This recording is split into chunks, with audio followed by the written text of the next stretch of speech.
pertama kali kecuali kepada Allah atas nikmat yang Allah berikan kepada kita.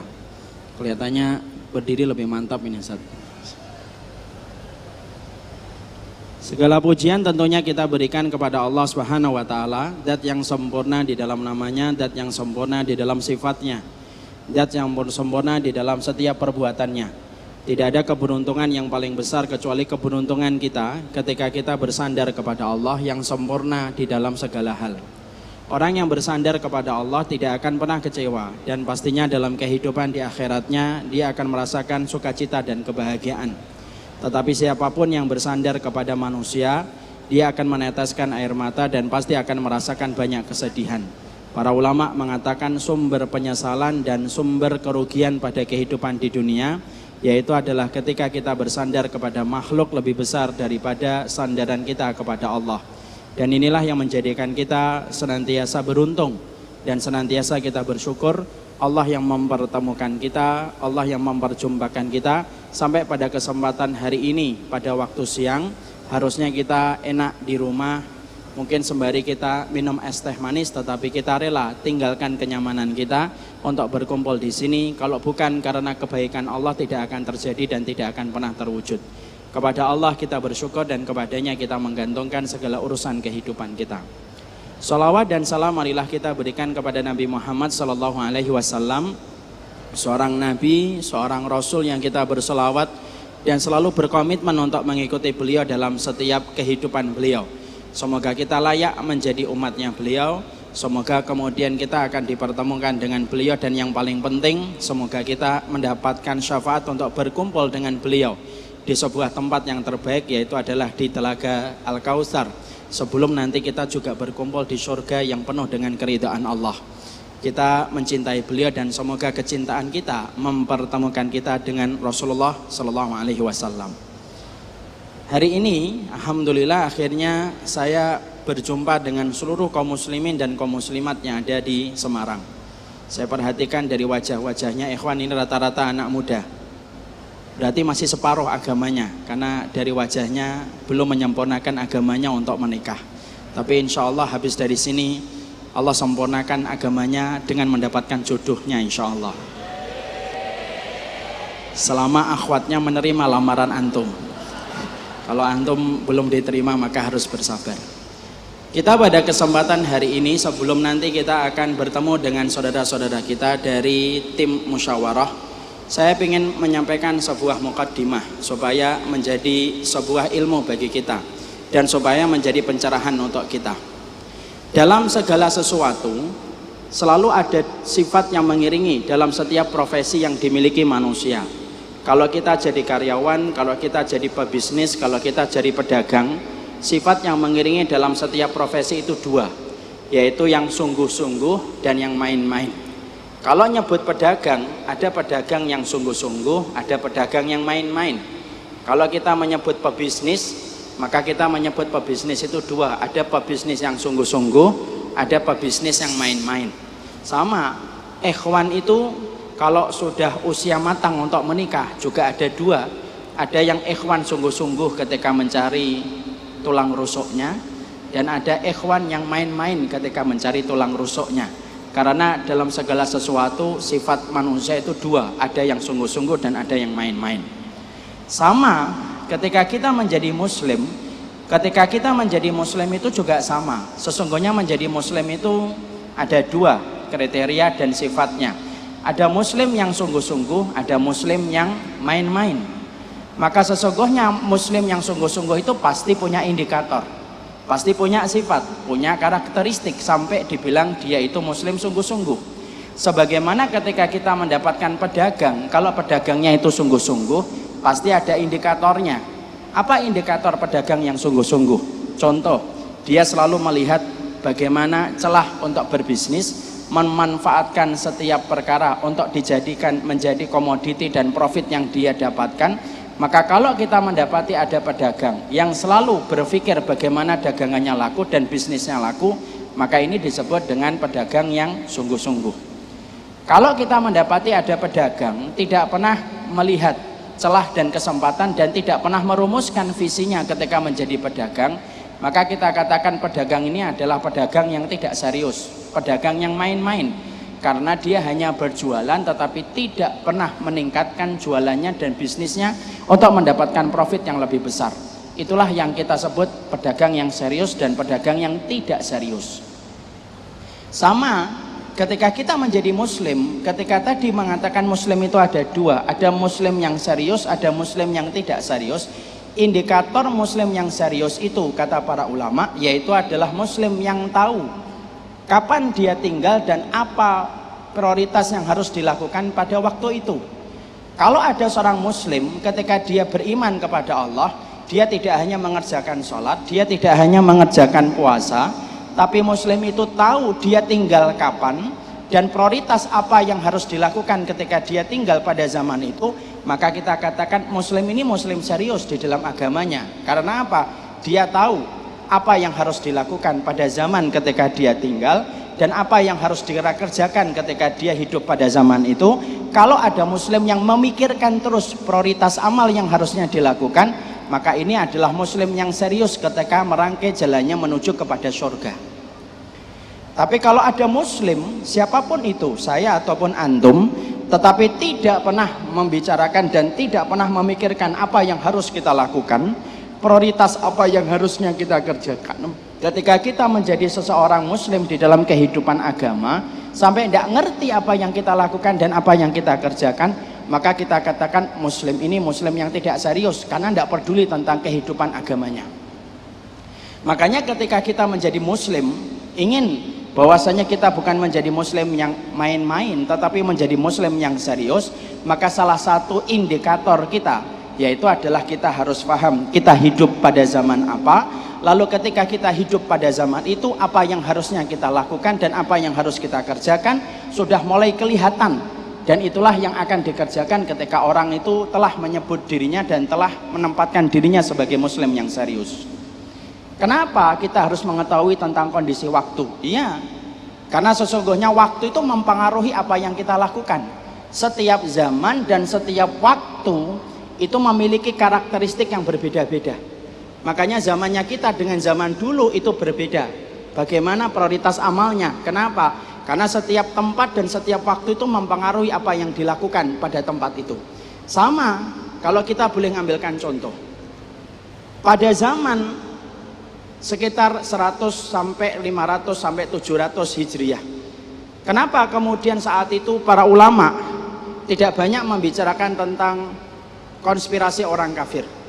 Kenapa para ulama saat itu tidak banyak membicarakan tentang kedoliman yang menimpa kepada kaum muslimin antara tahun 100 Hijriah sampai sekitar 300-400 Hijriah?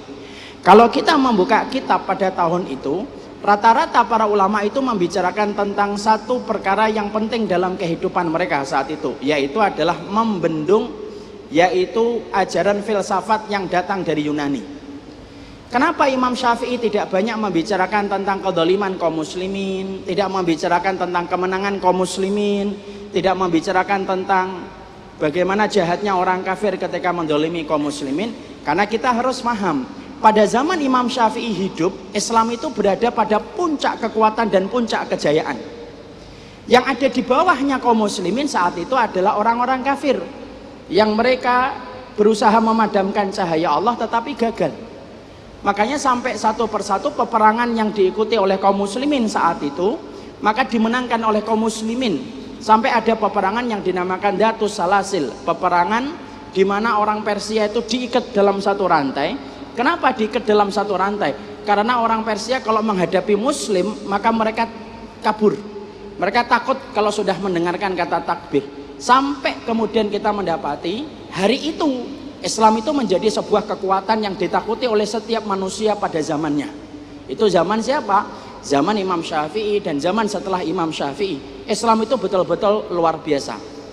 Makanya sampai kita mendapati ada satu wanita muslimah yang kemudian pernah ditarik jilbabnya, kemudian dia ditarik jilbabnya oleh seorang Yahudi, lalu kemudian sampai jilbabnya terbuka, lalu kemudian dia memanggil ya Mu'tasimah, dia memanggil Mu'tasim. Maka kemudian Mu'tasim itu mengirimkan ribuan pasukan untuk membela kehormatan satu wanita. Dan akhirnya mereka yang mendolimi satu wanita itu kemudian bertekuk lutut dan menyerah kepada kaum muslimin setelah dikirimkan pasukan hanya untuk membela satu kehormatan seorang muslim. Pada saat itu kekuatan besar itu dimiliki oleh kaum muslimin.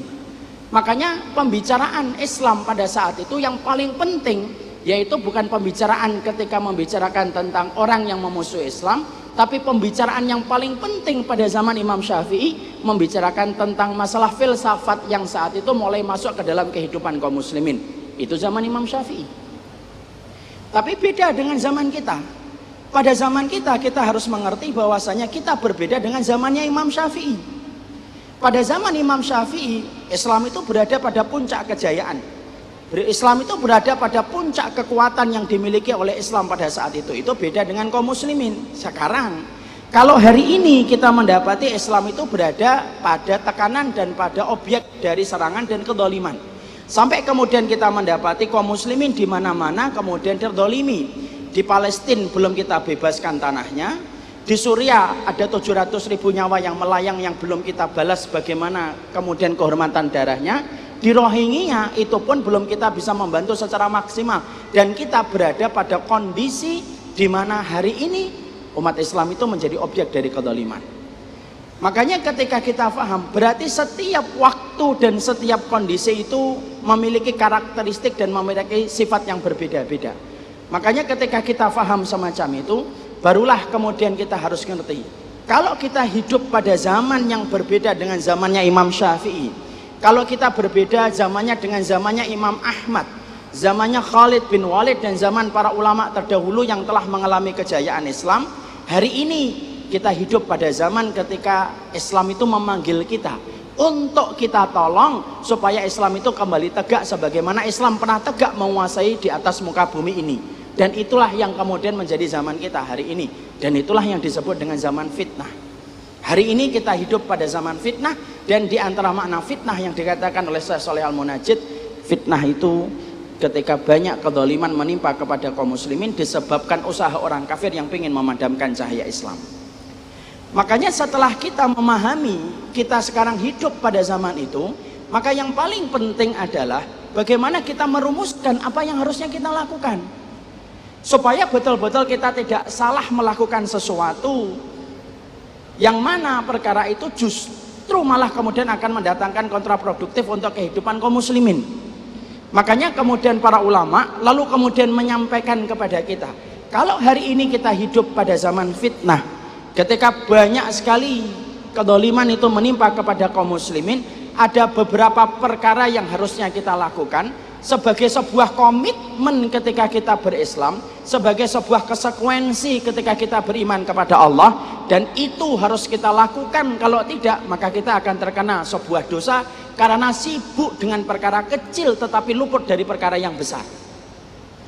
Syaitan itu, ikhwan, ikhwati, syaitan itu ternyata kalau menggoda kita, bukan hanya menggoda kita untuk melakukan zina, bukan hanya menggoda kita untuk melakukan supaya minum khamr, tapi syaitan itu kalau menggoda kita, para ulama itu menyampaikan ada 6 perkara yang dilakukan syaitan ketika kemudian syaitan itu ingin menyesatkan manusia.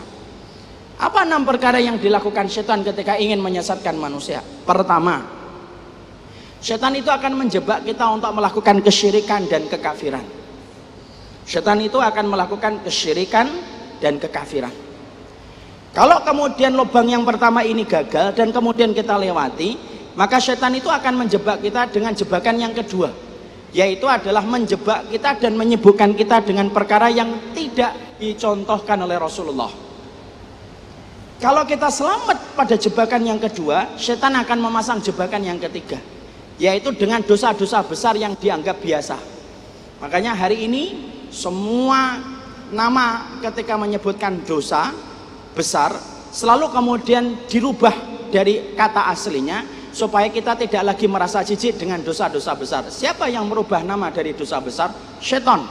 Zina disebutnya hubungan pranikah. Homo disebutnya kaum pelangi. Padahal kalau saya dulu di waktu SD kami menyebutnya hombreng. Sekarang dirubah dengan kemudian kaum pelangi. Kemudian riba disebutnya bunga. Anak zina disebutnya dengan anak biologis. Kenapa nama-nama dosa-dosa besar itu sekarang berubah? Karena setan yang kemudian merubah itu menjadi nama-nama yang kemudian supaya tidak merasa jijik ketika kita mendengar nama itu. Kalau kita berhasil melewati itu, setan itu memiliki yang keempat. Jebakan yang keempat apa? Jebakan yang keempat disibukkan kita dengan dosa-dosa kecil. Supaya kita melakukan dosa-dosa kecil yang kita remehkan. Ketika kita meremehkan dosa-dosa kecil, akhirnya kemudian tanpa kita sadari tertumpuk sampai akhirnya menjadi besar.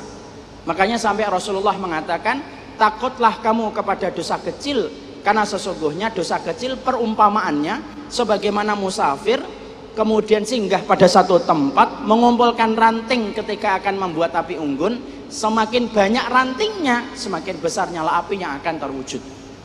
Itu dosa-dosa kecil. Kalau kita selamat pada dosa-dosa kecil, kemudian setan itu akan mendatangi kita dengan pintu yang kelima, jebakan yang kelima, yaitu perkara mubah yang berlebihan. Perkara mubah yang berlebihan. Sampai kemudian akhirnya kita nanti berlebihan di dalam makan, berlebihan di dalam komunikasi, berlebihan di dalam berbicara.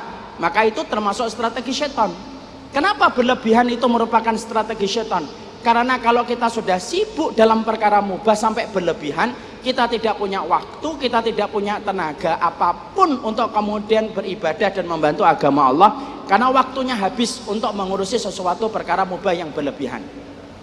Kalau itu pun masih kemudian kita selamat pada jebakan yang kelima, setan itu tidak putus asa. Jadi kalau jebakan 1, 2, 3, 4, 5 kemudian kita selamat, bukan berarti setan kemudian pergi meninggalkan kita, menangis, kemudian tereliminasi. Tetapi sesungguhnya setan itu akan memasang jebakan yang keenam. Jebakan yang keenam itu apa? Disibukkan perkara yang kecil supaya kemudian dia luput dari perkara yang besar.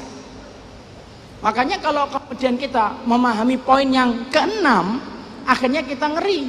Ternyata setan itu menggoda kita bukan hanya dengan zina, bukan hanya dengan khamr.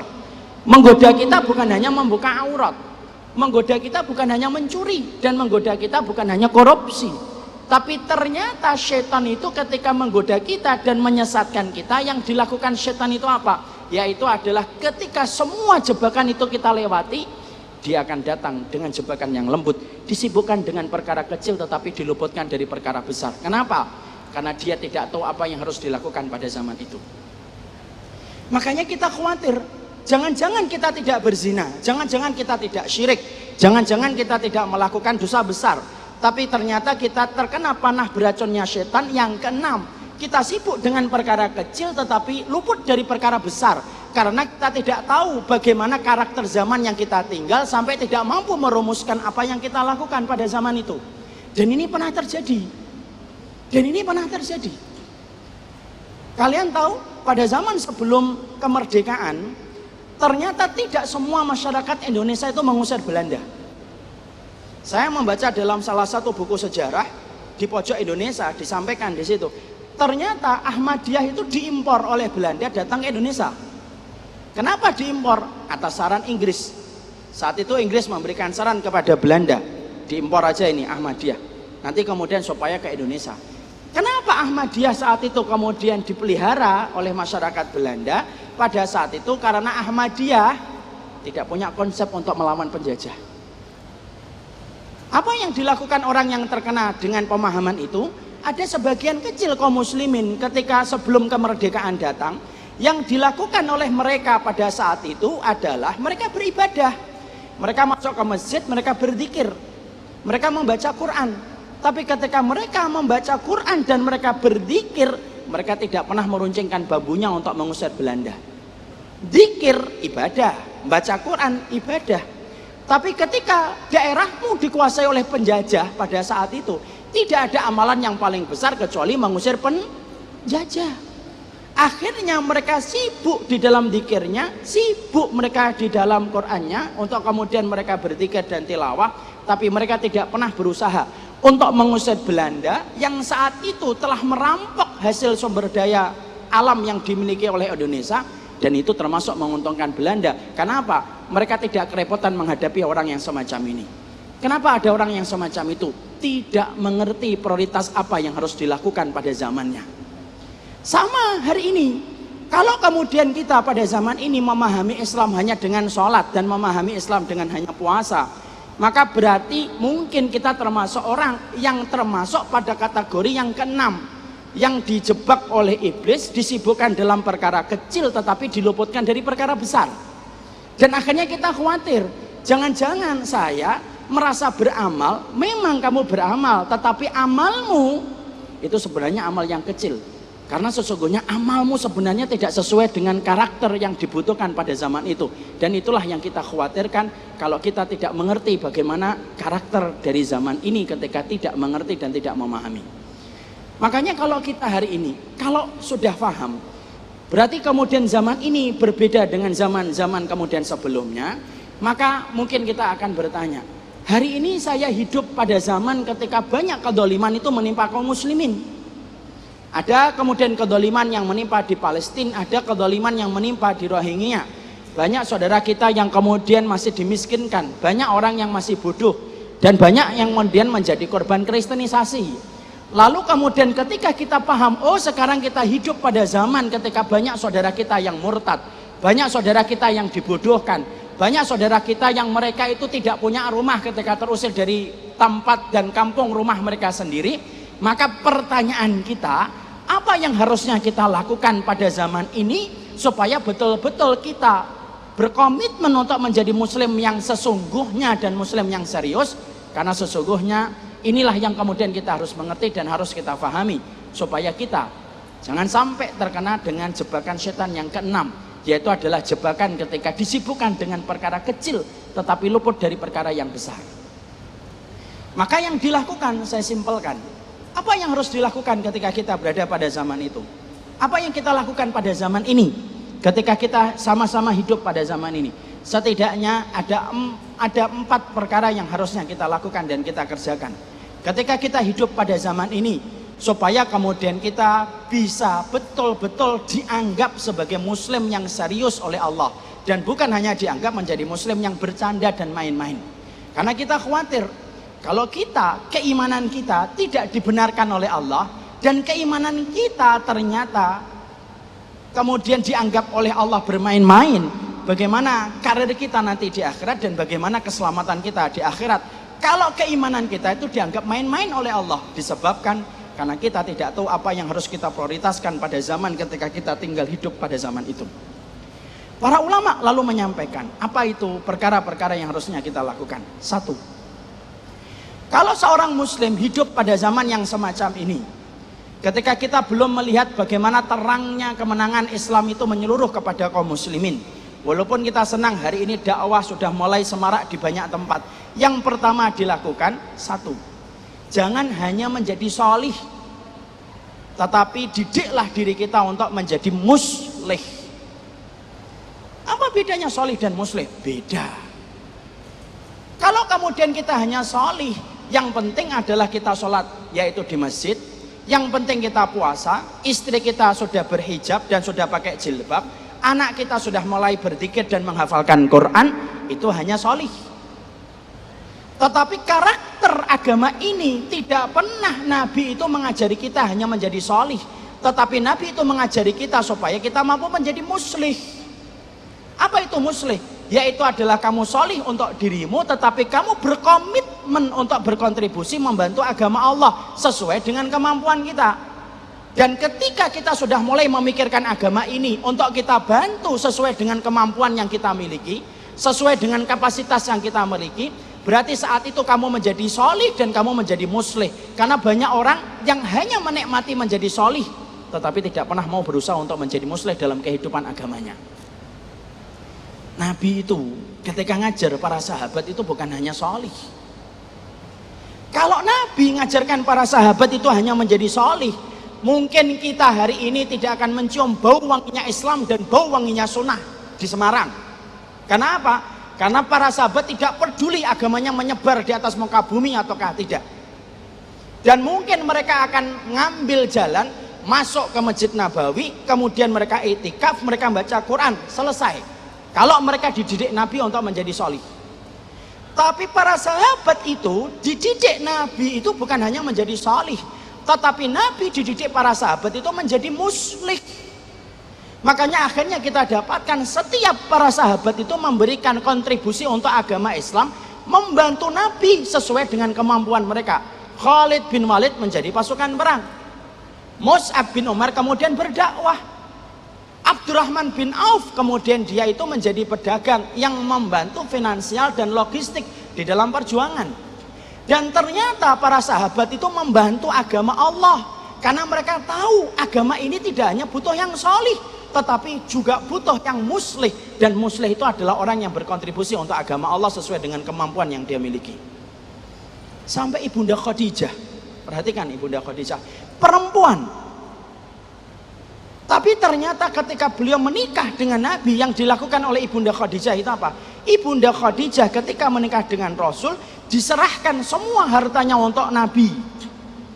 Dan dengan harta yang ditanam oleh Ibunda Khadijah, sampai hari ini kita mencium bau wanginya kebenaran dan bau wanginya Quran. Salah satunya karena keberkahan yang ditanam dari hartanya Ibunda Khadijah, menunjukkan kepada kita sesungguhnya para sahabat dan istri para nabi, mereka tahu bahwasanya di dalam agama ini bukan hanya butuh yang solih tetapi muslih. Makanya akhirnya ketika kita dalam kondisi yang semacam ini, setelah kita saya harus menjadi muslih, maka kita dituntut untuk membantu agama Allah sesuai dengan kemampuan kita. Makanya ada di antara kita yang kemudian bisanya untuk memotong video, potong video. Kalau kemudian bisanya kemudian kita hanya membawa sesuatu.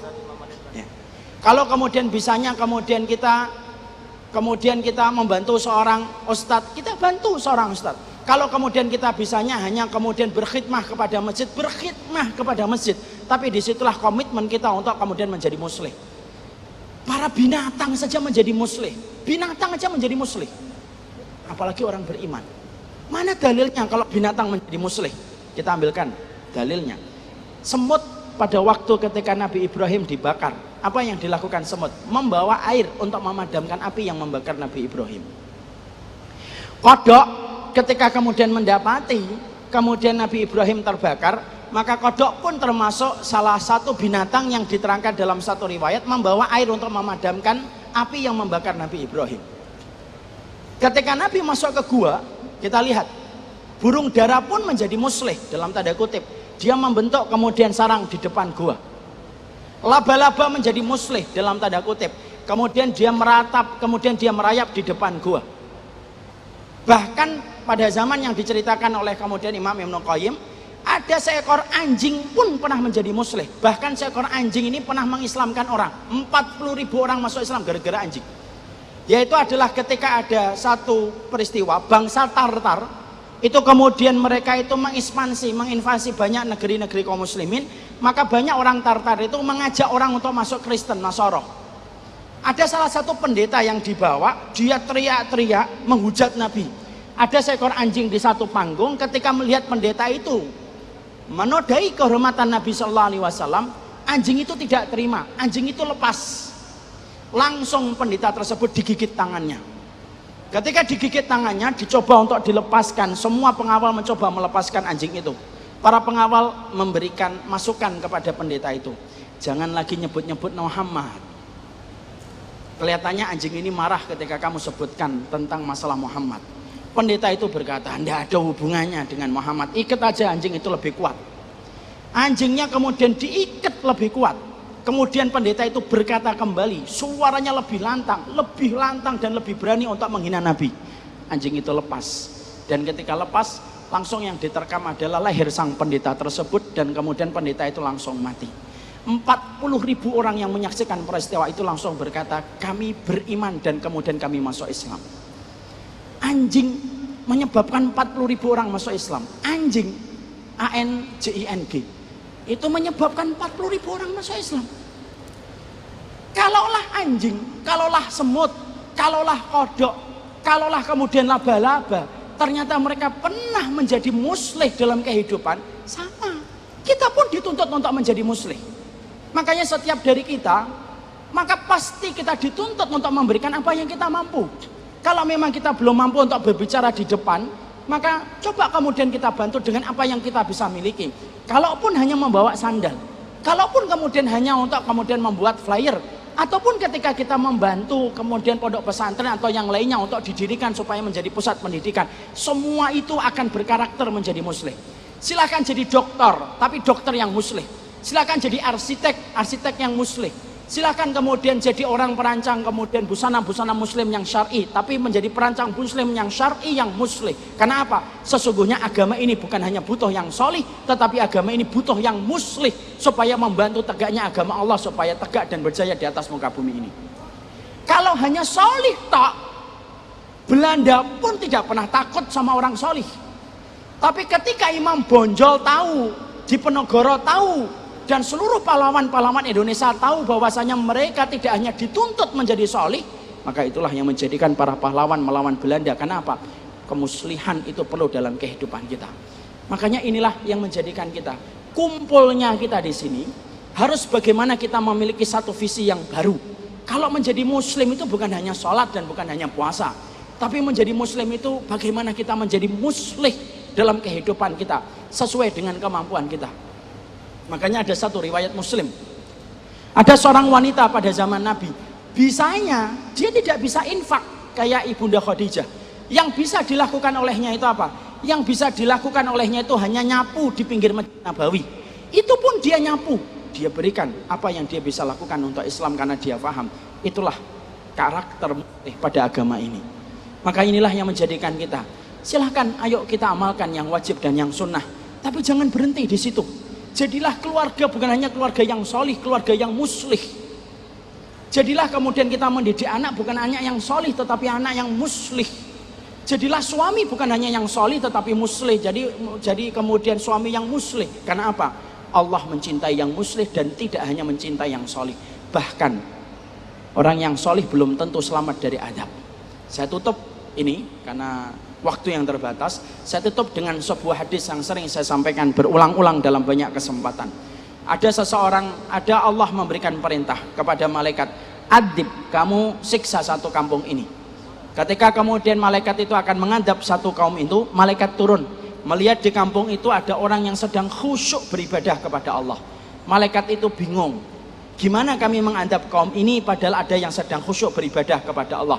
Malaikatnya balik kepada Allah dan berkata, ya Allah, kampung yang engkau suruh kami untuk mengadab mereka ada yang sedang khusyuk beribadah kepadamu.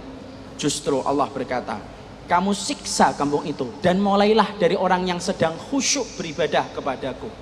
Karena wajahnya tidak pernah berubah merah ketika melihat kemungkaran-kemungkaran terjadi di sekitarnya. Dia tidak pernah ikut bagaimana memadamkan kemungkaran itu. Akhirnya malaikat adab mengadab kaum itu, dan yang pertama kali merasakan adalah orang solih. Ketika solihnya tidak menjadikan dia ikut berkontribusi untuk memadamkan agama Allah. Makanya inilah yang menjadikan kita semuanya nanti harus berupaya untuk menjadi muslih. Dan ingat, yang terdepan belum tentu lebih mulia, yang di belakang belum tentu lebih hina. Semuanya kalau sudah ikut membantu agama Allah, semuanya mulia.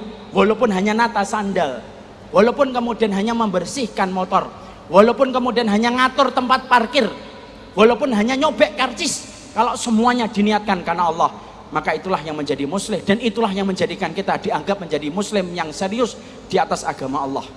Moga-moga seluruh yang datang ke sini bukan hanya solih, tapi menjadi muslim. Bukan berarti solihnya tidak penting, bukan berarti nanti kita tidak kemudian mengamalkan yang sunnah, enggak. Jangan sampai salah. Ayo tahajud, enggak penting, yang penting muslih, enggak gitu. Tapi kemudian kita solih, baru kemudian menjadi muslih sesuai dengan kemampuan yang kita bisa berikan. Semoga apa yang kita miliki akan menjadi kontribusi kita untuk agama Allah, persis sebagaimana Umar bin Khattab. Umar bin Khattab itu semuanya yang dia miliki dijadikan komitmen untuk membantu agama Allah. Makanya Umar, kita tutup, Umar ketika punya pedang, punya kemudian kuda, punya kemudian tombak, selalu ditulisi mahbusun fi sabilillah, tertawan dan tergunakan hanya untuk di jalan Allah. Ketika Umar ditanya, kenapa kudamu, tombakmu, kemudian keledaimu kamu tulisi dengan kata mahbusun fi sabilillah, tertawan hanya untuk di jalan Allah? Dijawab sama Umar, supaya semua barang yang aku miliki bermanfaat untuk agama Allah.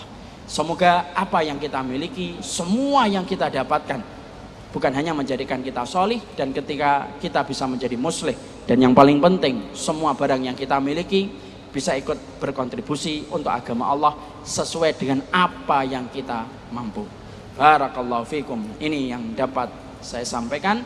Semoga Allah menyaksikan kesungguhan kita di dalam berislam, dan semoga ini adalah indikator kesungguhan kita di dalam beriman. Kepada Allah kita berharap dan kepadanya kita menggantungkan urusan kehidupan kita. Barakallahu fikum. Assalamualaikum warahmatullahi wabarakatuh.